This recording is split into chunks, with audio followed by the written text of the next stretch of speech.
যে তাদের মার্কায় ভোট দিলে নাকি জান্নাত সুনিশ্চিত। যেহেতু আওয়ামী লীগ নাই, নির্বাচনে আমাদের বিরুদ্ধে আরেকটা দল নেমেছে। ভালো কথা, দল নেমেছে, সঠিক পথে থাকেন, যৌক্তিকভাবে আমাদের সাথে ভোট যুদ্ধ করেন, কিন্তু বানানো বিভিন্ন ধরনের বিভ্রান্তিকর কথা বলে আসলে কিন্তু জনগণের আস্থা অর্জন করা যায় না। আমি জানি না আপনাদের এই 3 ওয়ার্ডে আসে কিনা।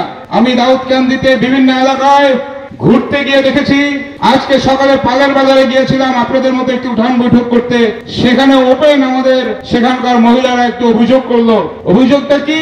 যে একটি দলের একটি মহিলা সংগঠন তারা রাতে বিরাতে আমাদের ধর্মপ্রাণ মুসলমান মহিলাদের কাছে গিয়ে বলছে যে তাদের মার্কায় ভোট দিলে নাকি জান্নাত সুনিশ্চিত। নাউযুবিল্লাহ মিন যালিক।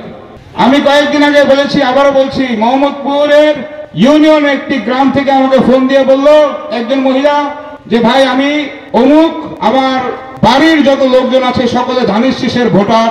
তো মহিলারা এসে আমাকে বললো তাদের মার্কায় ভোট দিতে। আমি বললাম যে ভাই আমি তো সবসময় ধানের শীষে ভোট দেই, আমি তো আপনার মার্কায় ভোট দিতে পারবো না।